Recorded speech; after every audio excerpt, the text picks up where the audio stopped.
Athanasia, the name her mother had lovingly bestowed upon her, carried within it the meaning of eternity.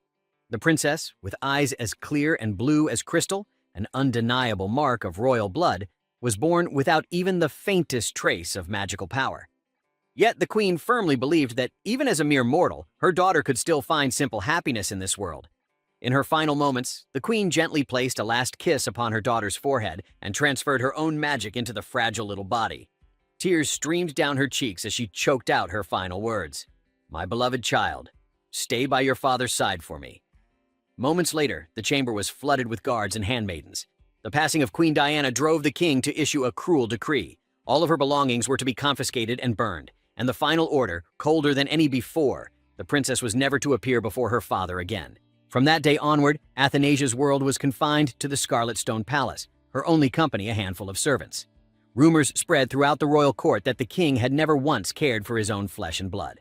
Though still a child, Athanasia somehow understood those cruel words. In her restless sleep, she often dreamed of strange visions, someone softly calling her name, a crystal containing a book appearing before her eyes. Driven by curiosity, she bit into it. It was tasteless, meaningless, until the crystal shattered, releasing a blinding light that unveiled the mysterious book within. Information surged into her mind in a flood, revealing a tragic future. Athanasia would be accused of practicing forbidden dark magic and of plotting to murder the emperor, her own father. In the dream, she cried and pleaded desperately, insisting that she was innocent, that she only wished for her father to look at her just once. But all that answered her was Emperor Claw's cold, merciless voice. "I have no daughter. Before me stands only a filthy sinner." In the end, Athanasia was sentenced to lifelong imprisonment in the Holy Tower, the prison of the damned. Broken by the absence of love she had longed for, she chose disappearance over despair. Athanasia awoke with a start, bursting into tears after yet another nightmare she could not escape. Her wet nurse, Lillian, the chief housekeeper and daughter of a count, also the dearest friend of the late Queen Diana, held her tightly and soothed her. Thanks to Lillian's constant care, Athanasia managed to endure the cold indifference that surrounded her. She gradually came to understand that this was a world steeped in magic. People often spoke of a powerful sorcerer who resided in the Holy Tower, one strong enough to destroy an entire kingdom. Lillian would tell her stories of this legend, and whenever she asked who was the mightiest in the world, little Athanasia would point toward her father's silhouette. William, one of the close attendants, once teased her for being clever enough to recognize the king so young. But in Athanasia's heart, he was merely the dark figure from her dreams, the one who had forsaken her. She could never believe that the book had glorified him as a great emperor. To her, he was nothing more than a cruel tyrant. Just the thought of exile made her small heart ache with tears. 3 years passed in the blink of an eye. One morning, Athanasia woke amidst a pile of scattered books and overheard the servants whispering. Curious, she asked, and learned they were preparing flowers for decorations at Lillian's request. Delighted, she offered to help. The little princess's cheerful excitement lifted everyone's spirits. While happily gathering flowers, she happened upon an unfamiliar maid whose eyes flashed with a hint of hostility. The woman feigned confusion, claiming to be lost, unaware that the child before her was the princess herself. When Athanasia innocently inquired further, the maid accidentally mentioned searching for treasure. The little girl giggled and said, "If you want to steal something, you can just say so." In her innocence, Athanasia led the maid around the palace, pointing at rice, bread, and sunflowers, saying these were the true treasures, things invisible to ordinary eyes. The maid grew increasingly frustrated until she caught sight of Hannah carrying a tray of sweets decorated with precious gems. Her greedy eyes lit up instantly. Athanasia ran up, pouting and begging for some chocolate. Hannah, unable to resist such adorable pleading, gave in immediately. Even Shasha, who tried to hold firm because it wasn't yet dinner time, melted under the little princess's charm. With just a tug on her skirt and a sweet kiss on the cheek, all scolding vanished, and Shasha herself ended up handing the chocolate over. Before leaving, Athanasia mischievously claimed that Lillian was calling them, creating the perfect chance for the scheming maid to rummage around. The thief ransacked the place, stuffing every last jewel into her apron, but Athanasia calmly stepped forward, her voice soft yet resolute. "I'm sorry, but those things belong to me." The woman instantly pulled out a kitchen knife, threatening her. The young princess darted away, narrowly dodging the throne blade, and yanked on a hidden cord cleverly fastened to the ceiling. "The game's over." At her words, the decorations above came crashing down, trapping the greedy thief beneath them. Moments later, Lillian and the maids came running, only to find a bizarre scene. The villainous servant pinned under the fallen ornaments, while the little princess stood tall, proud like a victorious knight. After the intruder was taken away for questioning, it was revealed that she had infiltrated the palace under a false identity. Athanasia felt immense satisfaction, especially knowing Lillian was safe. For in her prophetic dream, she had once seen that very maid kill her. Now she realized that the future could be changed. The princess carried the bloodline of magic, yet she herself knew not how to wield it. Her true secret lay elsewhere, in her mysterious gift of foresight. And though the road ahead was filled with danger, she vowed never to bow her head in surrender. That same night, when Felix delivered the final report to the emperor, he timidly mentioned that the princess had caught a thief in the Ruby Palace. Claw, however, merely dismissed it with indifference, unwilling to waste even a moment on such trivial matters. Meanwhile, within the magic tower, Lucas suddenly stirred from his slumber. He could sense it. Someone out there was beginning to stir the fate of the Abelian Empire itself, and he felt compelled to seek the source. By the age of 9, Athanasia finally met her father for the first time. "This is my only family," she reminded herself, and devoted every effort to earning even a single ounce of his affection. But when she turned 14, at her coming-of-age ceremony, all hope shattered. For by then, the emperor had another daughter, Janae, a girl of angelic beauty who effortlessly captured everyone's hearts, even the cold one of the emperor himself. Yearning for love, the pitiful princess of the tale turned to dark magic, and was ultimately forsaken by her father. She was exiled, and her life ended in the shadowed Holy Tower. Athanasia winced upon hearing that part of the story. She was certain that the doomed princess described was herself. Though merely a side character in a tragic fate, she couldn't help but grieve for her own end. "No," she thought, "I will never accept such a destiny." She swore she would break those chains. After the theft incident, the palace kitchen became heavily guarded, making it harder for her to stash away any money for escape. Yet Athanasia refused to give up. From a young age, she had been fascinated by precious things. Knowing this, Lillian often gifted her gold-plated toys. The little princess used her sparkling eyes to charm the maids into giving her chocolates. But what she truly wanted were the golden pins decorating them, which she secretly collected as her private treasure hoard. According to her prophetic dream, she would meet her father again at age 9. Thus, all she needed to do was flee before that time came. And of course, she planned to take Lillian with her. As she washed her hands by the fountain, she gazed into her reflection in the clear water and recalled what others often said, that she was the spitting image of her late mother, except for her eyes, which were her father's inheritance. Those eyes were said to be exclusive to the royal family, yet she possessed no magical power. Perhaps she thought that was the reason her father despised her. Everyone believed she alone bore those rare eyes, but Athanasia knew better. There was still Jeanette in the future. She told herself not to dwell on it. All that mattered was gathering enough jewels to leave this place behind. But as security grew tighter, she was forced to start hiding her treasures outside her quarters. One day, by chance, she wandered into a strange room, not as lavish as the Ruby Palace, almost like a storage hall. When she returned, Athanasia overheard the maids whispering among themselves that by order of His Majesty, the Ruby Palace was to be thoroughly inspected, especially her chamber. Alarmed, she hurried back to check on her treasure. Fortunately, everything was still intact. She quickly wrapped the jewels securely, tied them around her body, and slipped out in secret. But when she reached her hiding place, she found a squirrel nibbling on her precious hoard. Panicking, she used some peanuts to lure it away. And luckily, it worked. Realizing the forest was no longer safe, she thought of a new hiding spot, the abandoned storage hall she had once stumbled upon. Stepping inside, she saw a few golden statues and, thinking they were made of solid gold, curiously leaned in and gave one a bite. Suddenly, a low, cold voice echoed from behind her. "And since when has this little worm been wandering into my palace?" Startled, she turned around, and her eyes met a pair that mirrored her own. At that instant, she understood. It was her father, the emperor himself. But why were they meeting now? In her prophetic dream, their first encounter wasn't supposed to happen for another 4 years. Claw studied the young girl's face, the very reflection of that woman's, and gently lifted her chin. Felix, alarmed, tried to intervene, but the emperor had already spoken her name, Athanasia. His fingers pinched her soft cheeks playfully, toying with her round, bun-like face. Athanasia was completely bewildered.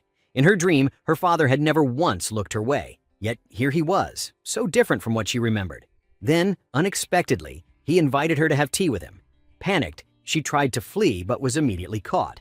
In their brief struggle, her pouch of jewels slipped from her hands and fell to the floor. She froze. Her secret had been exposed. Sitting opposite her father, Athanasia trembled, feeling like a frightened rabbit before a mighty golden dragon. She feared he was waiting for her confession. Whether it was theft or the bite marks on the statue, either sin would be enough for punishment. When she stayed silent, he asked softly if she even knew how to speak. The little princess smiled brightly and replied, "Of course I can talk." He frowned slightly. "Then why have you been silent all this time?" Felix quickly offered her a sweet pastry, explaining that children were often shy around strangers. The emperor waved him away coldly, ordering, "Leave us!"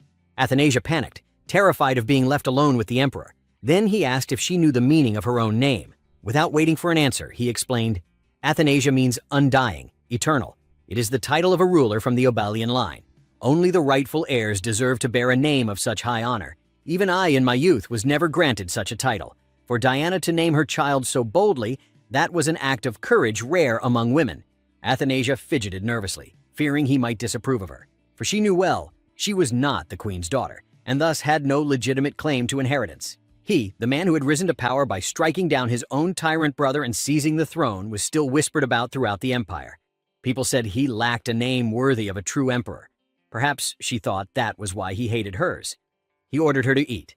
Athanasia, trembling, said softly, "The cake looks delicious," and nervously picked up her spoon. In her heart, she feared that if she displeased him, he would punish the innocent maids. All she wanted was to return to the Ruby Palace and see Lillian again. Then he asked who had taught her manners. The question seemed to stir a memory in him. He recalled Lillian of Jock, the woman who had once appeared before him so bravely, pleading to be allowed to care for the princess. Both Lillian and Diana had been among the few women who dared stand before him and still lived to tell the tale. At last, he looked directly into Athanasia's eyes and asked, "Do you know who I am?" Caught off guard, she hesitated for a long moment before tremblingly answering, "You're my papa, aren't you?" For a fleeting instant, the emperor's cold gaze flickered. Something strange, almost gentle, flashed in his eyes. Athanasia, however, panicked and berated herself. "Why did I call him Papa? I should have said Your Majesty. I should have called him the Emperor." Meanwhile, back at the Ruby Palace, Lillian was just about to send servants to look for her when Athanasia returned, Felix following close behind. Hearing Felix report that the emperor intended to summon her again, Athanasia was so frightened that she trembled all over, grew nauseous, and even vomited from anxiety. Later, Athanasia once again followed Lillian into the imperial chamber, to stand before her father, the emperor. In the silent grand hall, Claus sat tall upon his throne, majestic as a mountain. When he saw Lillian step forward to pay her respects, he suddenly realized it had been 5 years since their last meeting. Athanasia, however, felt a wave of nausea rise within her. The world might praise him as a great monarch, but in her eyes, he was nothing more than a cold and heartless man. He rose to his feet, making excuses, saying that he had been too busy with state affairs to care for her. Athanasia knew perfectly well those were lies, but she couldn't be bothered to argue. She was doing fine on her own. All she wished was for him not to interfere in her life. Yet his gaze suddenly fixed upon her. Athanasia stiffened, secretly wishing she could turn into a mushroom growing in the corner of the hall, unnoticed by all. But that wish shattered quickly. After that day, he announced he would personally look after her and grant her the treatment befitting a princess. Athanasia was stunned. From then on, she had to see him every single day, even sitting down for tea and sweets under his watchful eyes. In her nightmares, all her tragedies began from the moment she faced him. She was certain that if she had avoided him, her fate might have been different. And yet now she was forced to confront him day after day. Annoying as it was, when her eyes fell upon the table full of cakes, she couldn't help but swallow her saliva. So, this is what they call a princess's privilege, she thought to herself, though suspicion soon crept in. What if all of it was poisoned? Just then, his deep voice broke the silence. "Why aren't you eating? Or do you think I've poisoned them?" Athanasia froze, startled, as if he could read her mind. She hurriedly replied that Lillian had warned her too many sweets would cause cavities. He gave a faint, mocking smile. "You didn't seem to worry about that yesterday when you ate plenty. Did your teeth hurt?" Cornered, Athanasia finally took a bite. The sweetness spread across her tongue, her eyes sparkled, and before she knew it, her hands kept reaching for more. When she finished the last cake, the king suddenly said he liked seeing her like this and wanted her to have tea with him every day. Athanasia was stunned. From that moment on, her fate changed. She had to face him daily.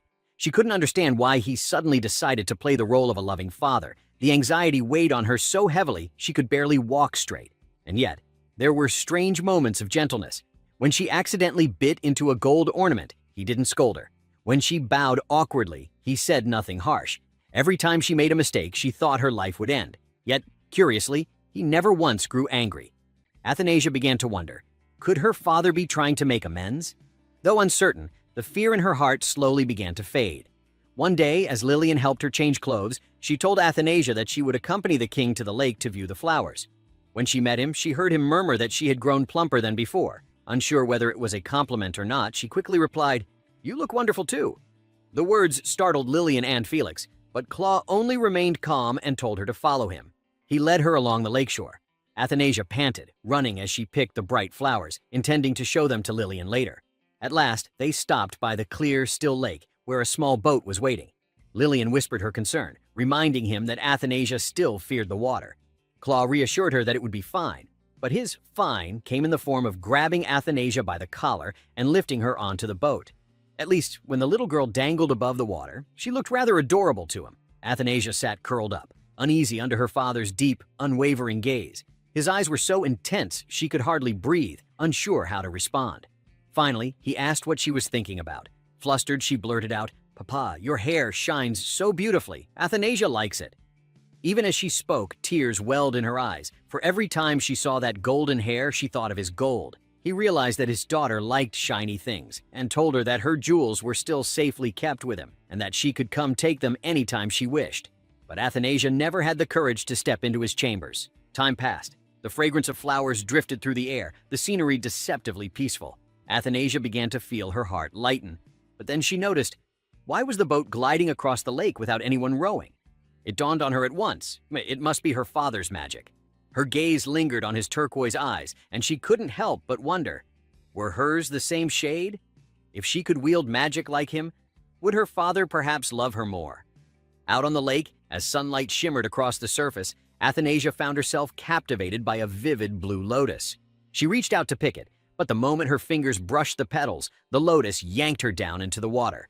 An unseen force dragged her under, pulling her deeper and deeper toward the abyss. In her despair, she could only hope, "Father will save me." Yet, in that terrifying instant, her mind flashed with the image of him turning his back, leaving her behind.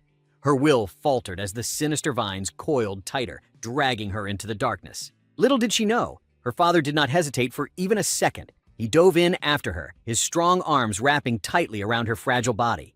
Athanasia's skin was ice cold, yet within her father's embrace, she felt a faint, fleeting warmth. When they surfaced, she coughed violently, gasping for air, and through her blurred vision, she saw him, drenched from head to toe. She could hardly believe it. Her father had truly saved her.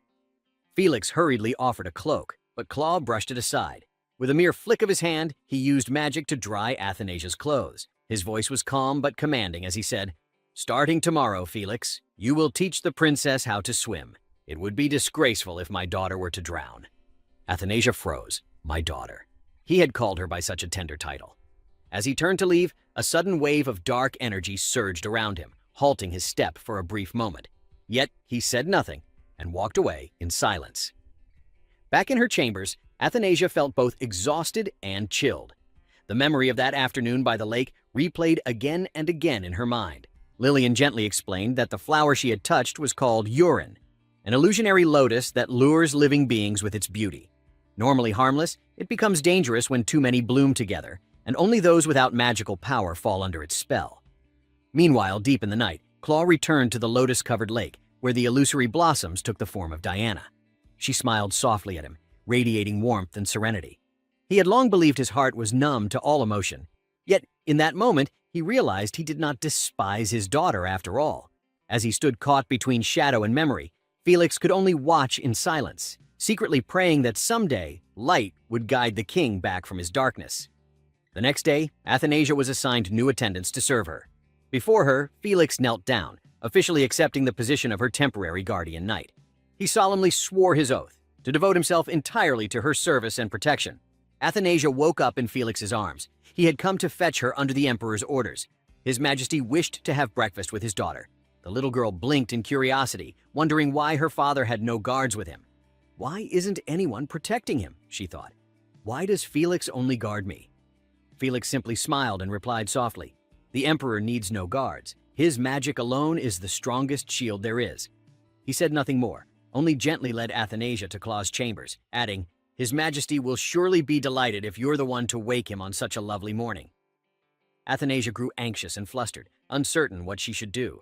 Her gaze wandered across the vast chamber, filled with treasures and rare artifacts. Even a magnificent map made of gold shimmered on the wall. In the corner, Claw was slumped asleep on a chair. She wanted to wake him, but also to tease him, as if to take revenge in advance for the cruelty he would one day show her. So she poked his cheek playfully, tugged gently at his face, and when he began to stir, she softly hummed a lullaby, the same tender tune she'd heard long ago, to lull him back to sleep. Strangely, it worked. When Claw finally awoke, his usually stoic face was tinged faintly red from his daughter's mischievous play. Quick-witted as ever, Athanasia hurried to change the subject, remarking that the palace was enormous and full of wondrous things she'd never seen before. Claw nodded, granting her permission to explore the palace freely. Just then, Felix entered with news. A noble requested an audience with both the Emperor and Princess Athanasia. Claw immediately refused, saying he alone would handle the matter. Before leaving, he instructed that from now on, Athanasia must share breakfast with him every morning. Given her newfound freedom, Athanasia wandered through the palace, marveling at its beauty while quietly searching for any trace of her mother. Her memories of Diana were faint, like mist. She had been far too young when her mother passed away. She found countless portraits of her father, but not a single one of her mother. That is, until she stumbled into a secluded room where a large painting was hidden beneath a heavy cloth as though deliberately concealed. Just as she reached for it, voices echoed from the corridor, a few noble women gossiping. How absurd, one sneered, that His Majesty once intended to marry a woman who couldn't even use magic. Clearly, they were speaking of Diana. Another woman laughed cruelly. Well, he did make a dancer his empress once. Perhaps anyone could become queen if they pleased him enough. But before their laughter could fade, Claw appeared. The three women immediately fell to their knees, trembling in terror. His voice was deep and cold as ice. No one is ever to speak that name, Diana, again. Meanwhile, Athanasia lifted the cloth from the painting. What she saw made her heart ache. It was her mother's portrait, though burned and ruined, with only faint fragments of color left behind. She stood silently before it, her eyes misty, her chest heavy with sorrow. That night, weary and heartsick, Athanasia lay down and lulled herself to sleep with the same lullaby she had sung to her father that morning. When dawn came, she once again shared breakfast with him. This time, she entered confidently, bowed politely, and said with a bright smile, "I'm so happy to see you, father." Her sweet manners made the maids whisper in awe. Only Claw remained silent, replying briefly, his calm eyes revealing nothing. In every conversation, it was always Athanasia who chattered cheerfully, while he listened quietly. She began to wonder, does father find me boring?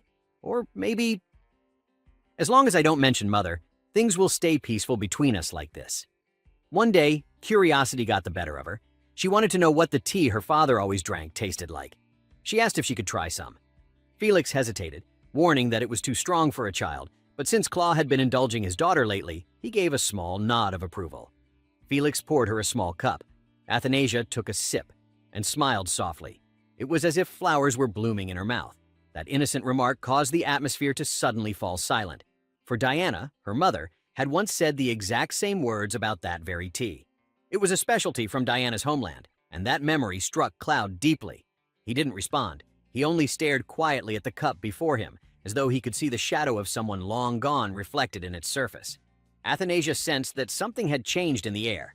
She vaguely understood that she had said something she shouldn't have, but she couldn't have known that she had just unknowingly repeated her mother's words. That night, overwhelmed by a melancholy she couldn't explain, she gathered all her drawings of her mother, the few fragments of memory she had left, and set them on fire. The ashes scattered across the room, and through the dim smoke, a silent figure appeared, kneeling to pick up the tiny remains. From that day onward, Claw no longer joined her in the mornings. Day after day, Athanasia waited, but her father never came. Slowly, she stopped wanting breakfast, even losing her appetite altogether. One afternoon, while quietly walking along the corridor, she accidentally overheard Felix talking to Lillian. They said that it was only natural for the princess to want to know about her mother, especially since everything related to Diana had been erased from the palace. Felix said he intended to ask the emperor's permission to use magic to transfer his memories, so that Athanasia could see her mother through his recollections. But upon hearing that, Athanasia hurried over in panic. "Please don't do that. I don't want father to hate me." Felix bent down, his gaze softening. "I swear on your mother's honor, the king does not hate you, nor does he hate Diana. Let me show you proof." He led her along the corridor, pointing to the palace walls. "You once asked why the emperor doesn't keep guards, didn't you? It's because this entire place is protected by the strongest magical barrier he ever created. He released a light spell attack, and immediately, a transparent barrier shimmered into view, encasing the palace. Only two people were ever allowed to move freely within this protection, Princess Athanasia and Queen Diana, because His Majesty trusted them completely. And yet now he refuses to let anyone even speak her name. No one knows why. But the one who picked up the ashes that night was Claw himself. He quietly used magic to restore every single drawing you burned and told himself, just one more year, only one more year, and I'll forget Diana. Why? No one could ever understand. After hearing Felix's words, Athanasia decided to go see her father. She stepped timidly into his chamber and said softly, I haven't seen you for days, father. I missed you so much. Philip said you might be able to show me, mother. But if you're busy, I'll leave right away. As she turned to go, Claw reached out, stopping her, then lifted her into his arms, gazing at her for a long while. This child grows bolder each day, just like her mother, he thought. He set her down gently on the bed and spoke in a low voice. You must have lost sleep these past few nights. Sing me that song from before. I was still awake when you teased me. What, remember? You pinched my cheek. Athanasia flushed scarlet, stammering, I forgot the lyrics. Claw smiled faintly, his eyes glinting with playful warmth. Lying to the king is a serious crime, you know. With no way out, she softly began to sing. Claw raised his hand, casting a spell that filled the room with a gentle warmth, the light glimmering like stars. Under that tender radiance, peace descended over the room. Athanasia's voice faded as she slowly drifted into sleep. Claw brushed her hair aside and, with quiet care, used magic to project a fragment of his own memory, allowing her to see her mother's face, her gentle smile, and her eyes full of happiness. She also saw him, the once stoic man, sharing tranquil moments with the woman he had loved. Father and daughter fell asleep side by side. Our little Princess Athanasia has grown wiser and more mature. But with that growth came new troubles, most notably the fact that she possessed no magical power whatsoever. Even so, her father, Emperor Claw, loved her more with each passing day. Yet Athanasia, ever curious, began delving into mysterious books of magic, books so dangerous that a single careless mistake could spell great trouble. After a peaceful afternoon spent with her father, Claw awoke from a nap when Felix came to announce a visitor. The Emperor frowned slightly, as if already guessing who it was. At the same time, Athanasia was just waking up. In the Grand Hall, the visitor turned out to be Duke Amphius. With utmost courtesy, he stated that the princess had grown up and now needed a companion, someone who could study alongside her and keep her company. Then, with practiced subtlety, he recommended his own son, 3 years older than the princess, claiming the boy could help her with her studies. But anyone with a hint of awareness could see through his intentions. The Duke was merely seeking to curry favor with the Emperor and move closer to power. Athanasia entered the room, her eyes briefly glancing at Amphius, and instantly she saw through his ambition. In her previous life, this very man had elevated Janae Margarita to the title of Princess of Abelia, while she herself had been exiled in disgrace. Acting as though nothing was amiss, Athanasia walked over, sat comfortably in her father's lap, and playfully said that she didn't need a tutor or a study companion, for she already knew many things. Claw chuckled softly at her words. However, Amphius was not ready to give up. With a mocking tone, he said, "And what about magic? Is the princess so wise that she no longer needs that either?" His words carried a cutting implication that made the air turn cold. Everyone knew Athanasia could not wield magic. Claw's expression darkened immediately. He coldly interrupted, declaring that his daughter needed no one's help, and brought the meeting to an end. Though Amphius's words were unpleasant, there was truth in them. Athanasia was indeed brilliant beyond compare, yet utterly devoid of magical power. In the Empire, where magic defined one's status, this was something that could easily invite scorn. Determined to understand why, she sought out a magical measuring device, a mystical spinning ring that indicated one's magical energy by how fast it turned. But when Athanasia tried it, the ring remained completely still, not moving even an inch. It was baffling, for her father Claw possessed the strongest magic in the entire empire, and her late mother had been praised as the dancer of magic. How could their daughter have none at all? Time passed swiftly. 2 years later, Lillian went to the market to buy fruit for the princess. Throughout the capital, people spoke fondly of Athanasia's brilliance and charm, certain that she would soon be officially recognized as heir to the throne. Now, within the Grand Library, Athanasia softly recited an ancient poem, her clear voice echoing gently through the quiet air, while Claw listened in thoughtful silence. Suddenly, Amphius appeared once more, wearing that same insincere smile. The princess has grown so much, more lovely each time I see her. Surely now she's ready for a study companion? It needn't be my son this time. I found a girl her age, Janae Margarita. At the mention of that name, Athanasia's expression changed at once. She wanted to hear nothing more of Janae, nor did she want that girl anywhere near her father. Her voice turned cold as she replied, I already know far more than she does. There's nothing she could possibly teach me. Then, before anyone could react, Athanasia began reciting the clauses of Obalia's imperial constitution one by one, leaving Amphius speechless and utterly humiliated. As he prepared to retreat, he tried one last attempt at small talk, saying that Janae loved to read and that a famous book from another kingdom had just been published. Janae was eagerly awaiting its translated version.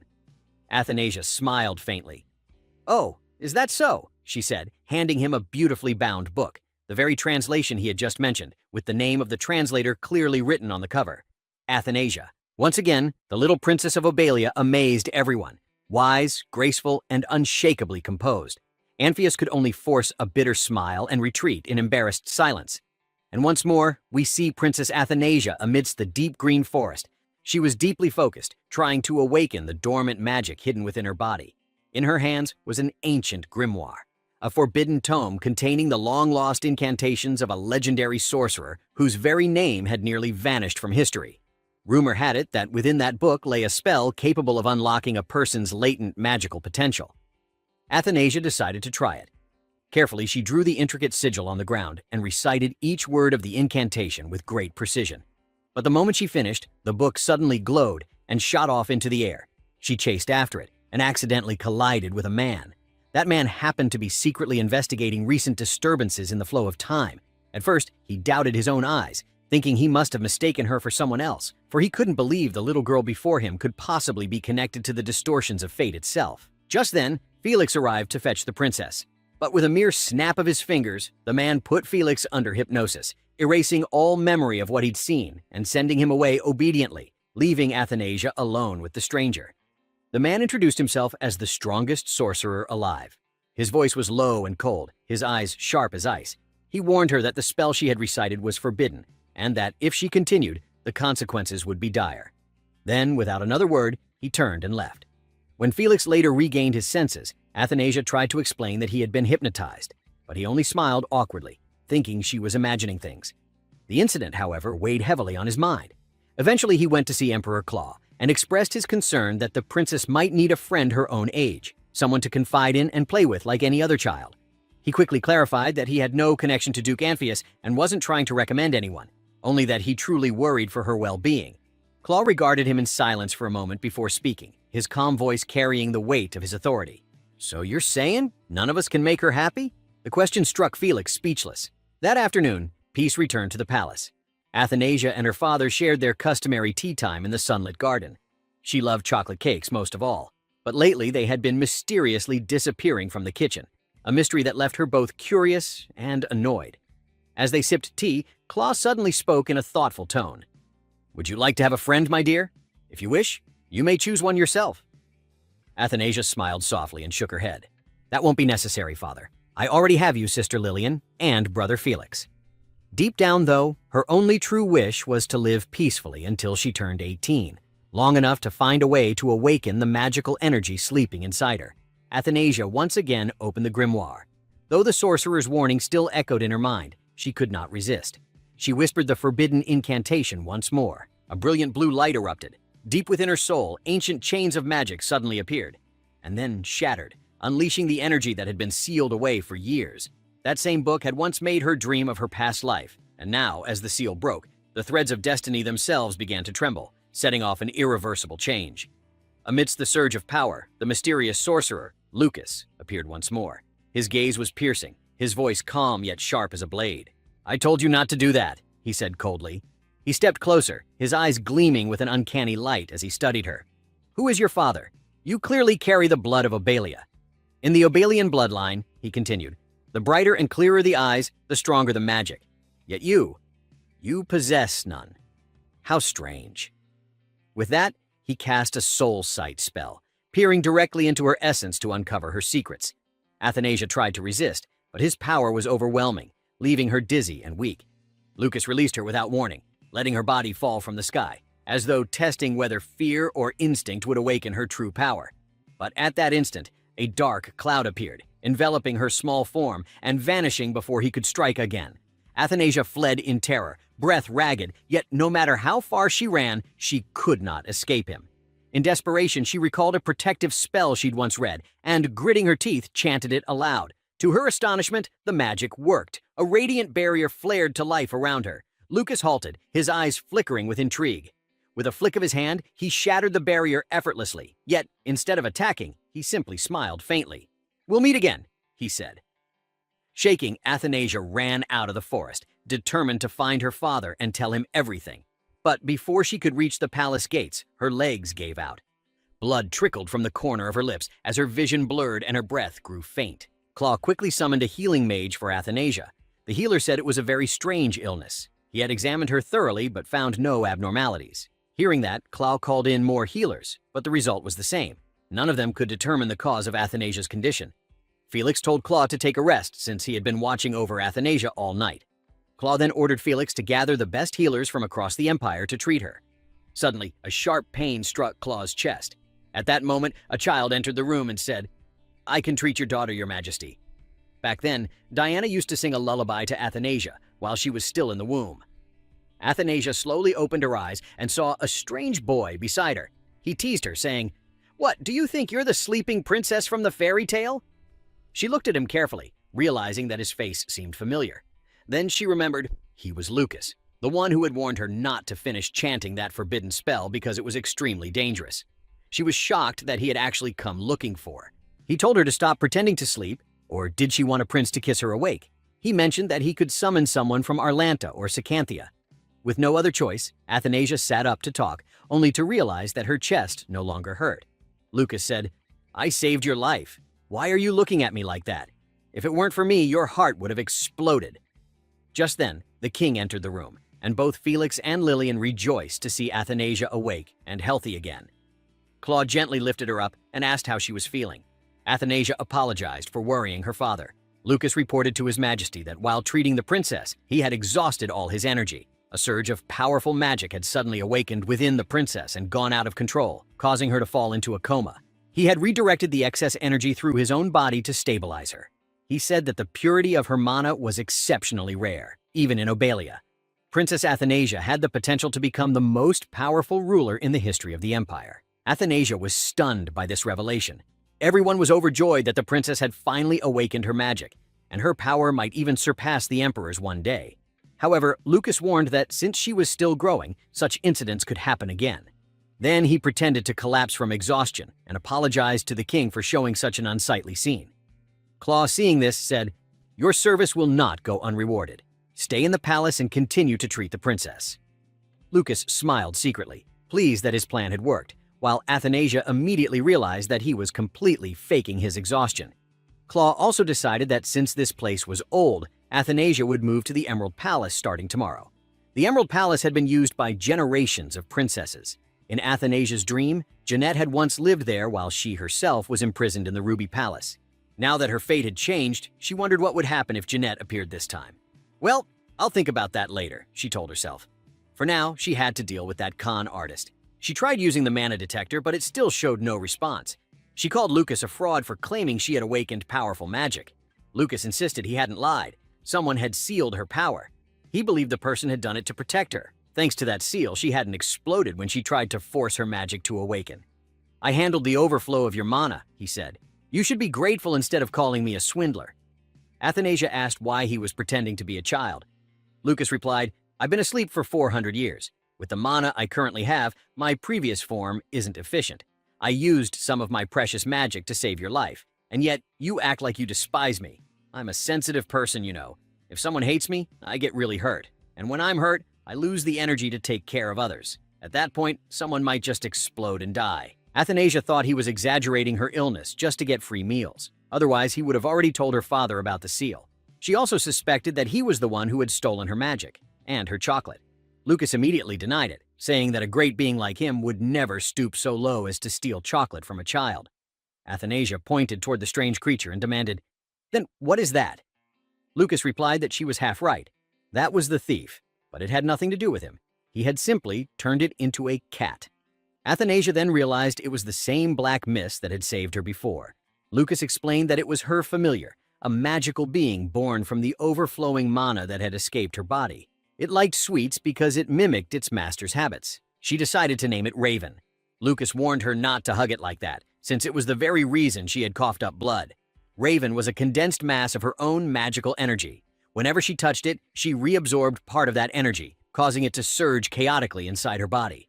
That was why she had coughed up blood and fainted. If it happened again, she would surely die. But for now, it was only a matter of time before her mana overflowed again. Terrified, Athanasia asked what she should do.